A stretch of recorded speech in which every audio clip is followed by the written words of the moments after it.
આજે આપણે વઘારેલા મમરા સેવ મમરા કેવી રીતે મહિનાઓ સુધી સાચવવા, કેવી રીતે એને સ્ટોરેજ કરવા અને કેવી રીતે વઘારવા અને સેમ ટુ સેમ બહાર જે પેકેટમાં એકદમ ક્રિસ્પી મમરા હોય છે એવા જ મમરા ઘરે કેવી રીતે વઘારવા એની જોઈએ રેસીપીનો વિડીયો પૂરો જોજો. સ્ટેપ બાય સ્ટેપ ઘણી બધી એવી ટ્રિક્સ આપી છે, કદાચ તમે એ નહીં જાણતા હોય અને સાથે સાથે તમારા મમરા છે એ પણ એકદમ બનશે ટેસ્ટી. તો ચલો જોઈએ રેસીપી.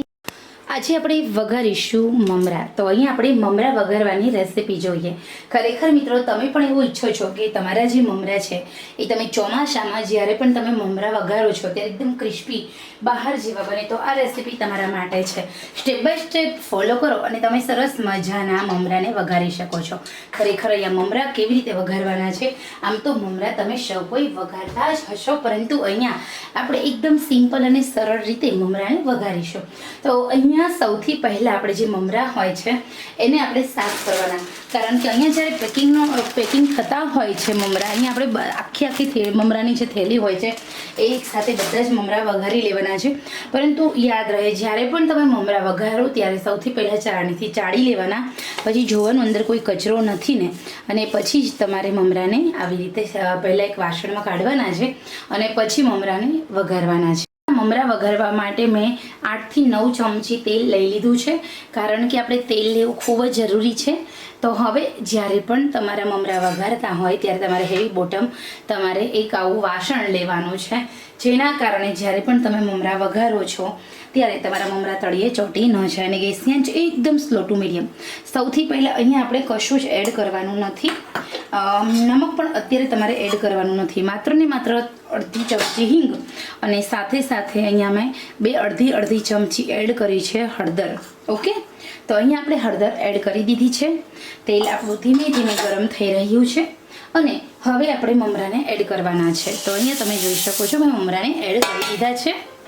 તો હવે અહીંયા મેં બધા મમરાને એડ કરી દીધા છે અને બધા મમરા ઉમેરી અને આવી રીતે આપણે હલાવીશું. તો તેલમાં આપણે હળદર એડ એટલા માટે કરી દીધી છે કારણ કે આપણા જે મમરા છે એની અંદર એક પણ મમરો કોરો ના રહે અને બધા જ મમરા છે એ કેવા થઈ જશે, હળદરવાળા. ઓકે, તો અહીંયા હવે આપણે 4 થી 5 મિનિટ સુધી એકદમ સ્લો ટુ મીડિયમ આંચે મમરાને આવી રીતે હલાવવાના છે અને એકદમ મમરાને ક્રિસ્પી કરવાના છે.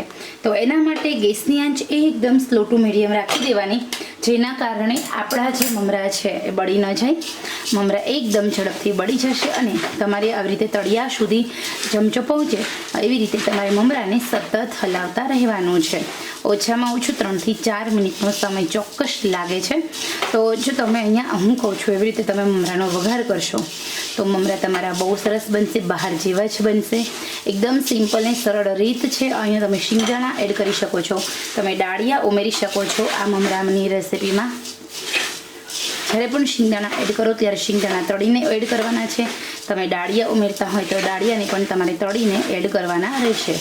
તો હવે હું અહીંયા સતત 4 થી 5 મિનિટ સુધી આવી રીતે હલાવીશ, જેના કારણે બધા જ મમરા છે એકદમ સરસ શેકાઈ જશે. ઓકે, તો ચલો આપણે પહેલાં આવી રીતે 4 થી 5 મિનિટ સુધી સ્લો ટુ મીડિયમ આંચે એક પણ મમરાને બળવા નથી દેવાનો અને આપણે મમરાને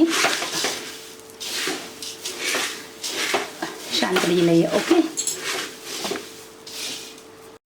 હવે અહીંયા 4 થી 5 મિનિટ સુધી તમે જો મમરાને મેં આવી રીતે હલાવ્યા છે. મમરાની અંદર રહેલો હવાનો ભેજ દૂર કરવાનો અને એમ પ્રેસ કરીએ તો ટક અવાજ આવે ત્યાં સુધી આપણે મમરાનો વઘાર કરીએ. થોડી મમરાને હલાવ કરીશું. ગેસ બંધ કરી દેવાનો. ત્યાર પછી આપણે નમક એડ કરવાનું. હું પાછળથી ઉમેરવાનું કારણ શું કે જ્યારે પણ તમે મમરાનો વઘાર કરો ને તો બધા મસાલા છે ને તળિયે ચોંટી જાય અને પછી મમરા એકદમ ફટાફટ બળી જતા હોય છે. તો અહીંયા બધા મમરા છે બળશે પણ નહીં. મમરાનો જે વઘાર છે, મસાલા મમરાના છે એકદમ સરસ મજાના રહેતા હોય છે. તો તમે આ મમરા હોય છે એમાં એક સિક્રેટ મસાલો છે, મેગી મસાલો, એ થોડો અડધી ચમચી એડ કરી દેવાનો, આખી નહીં એડ કરવાનું. અને નમક બહુ ઓછું એડ કરવાનું. આંખોના આંસુ ખારા હોય એટલી જ ખરસવાળો આપણા મમરા બનાવી દેવાના છે, એટલે નમક પણ ઓછું એડ કરવાનું. અને અહીંયા હવે આપણા જે મસાલો છે એ બધો મમરા સાથે ચોટેલો રહેશે, કારણ કે આપણું જે વાસણ છે ઠંડુ છે. ઓકે, ગરમ નથી. તો અહીંયા આપણું વાસણ એકદમ ઠંડુ થઈ જાય એ પછી જ આપણે બધા મમરાનો વઘાર કરીશું. તો અહીંયા આપણે હલાવીશું તો આવી રીતે તમે જોઈ શકો છો બધા જ મમરાની અંદર લાલ મરચું, જે મેગી મસાલો છે ને નમક છે, એકદમ સરસ સેટ થઈ ગયો છે. મમરા એકદમ સરસ હૂબહૂ જે બહાર પેકિંગના મળે છે એ જ રીતે એકદમ ક્રિસ્પી અને ટેસ્ટી બની ગયા છે. તો હવે આપણે નાયલોન સેવ ઉમેરી દઈએ. ચલો આપણે નાયલોન સેવ ઉમેરી દઈશું. તો આપણે અહીંયા 250 ગ્રામ નાયલોન સેવ છે એ આપણે એડ કરીશું. આ છે તમે શિંગદાણા એડ કરી શકો છો, તમે જે પૌવા હોય છે, જે મકાઈના પૌવા તળેલા હોય છે એ તમે એડ કરી શકો છો. પરંતુ અહીંયા આપણે માત્ર સેવ મમરા જ બનાવીએ છીએ. જે બાલાજીના પેકિંગમાં મળે છે એ ટાઈપના સેવ મમરા મેં અહીંયા બનાવી દીધા છે. અને આ સેવ મમરા તમારે આ નમકીન છે, તમારે ખાટા મીઠા બનાવવા હોય તો થોડો અમથો આમચૂર પાવડર અને દળેલી સાકર પણ તમે એડ કરી શકો છો. તો એકદમ સરસ ખટમઠા અને ચટપટા ટેસ્ટના તમારા સેવ મમરા બનીને રેડી થઈ જશે. તો અહીંયા એક સાથે જ તમે જોઈ શકો છો આખા મહિના સુધી ચાલે એટલા મેં સેવ મમરા ઘરે બનાવી લીધા છે. હવે સ્ટોરેજ કેવી રીતે કરું? તો આ જે સેવ મમરા છે ઠંડા થાય એ પછી આપણે એક ડબ્બામાં ભરી દેવાના, એરટાઇટ કન્ટેનરમાં ભરીશું તો વરસાદમાં પણ તમારા સેવ મમરા એકદમ સારા રહેશે. તો ખરેખર મહિનાઓ સુધી ચાલશે આ તમારા સેવ મમરા. અહીંયા જોઈ શકો છો કેવા સરસ મજાના બનીને રેડી છે, સેમ ટુ સેમ બાલાજીના પેકેટ જેવા. તો તમે પણ આવી રીતે ઘરે જ બનાવો સેવ મમરા અને મહિનાઓ સુધી ખાઓ. ખરેખર નાસ્તામાં હળવો નાસ્તો છે, ખાવામાં મજા આવે એવો છે અને સાથે સ્વાદિષ્ટ છે. તો ખરેખર આપ સૌને આજની આ રેસીપી પસંદ આવી હોય તો ચોક્કસ તમે લાઈક કરો અને શેર સબસ્ક્રાઈબ કરશો મારી આજની આ રેસીપી.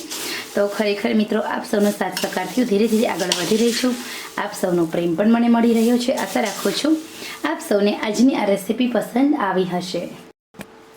આજે આપણે વઘારેલા મમરા, સેવ મમરા કેવી રીતે મહિનાઓ સુધી સાચવવા, કેવી રીતે એને સ્ટોરેજ કરવા અને કેવી રીતે વઘારવા અને સેમ ટુ સેમ બહાર જે પેકેટમાં એકદમ ક્રિસ્પી મમરા હોય છે એવા જ મમરા ઘરે કેવી રીતે વઘારવા એની જોઈએ રેસીપીનો વિડીયો પૂરો જોજો. સ્ટેપ બાય સ્ટેપ ઘણી બધી એવી ટ્રિક્સ આપી છે, કદાચ તમે એ નહીં જાણતા હોય.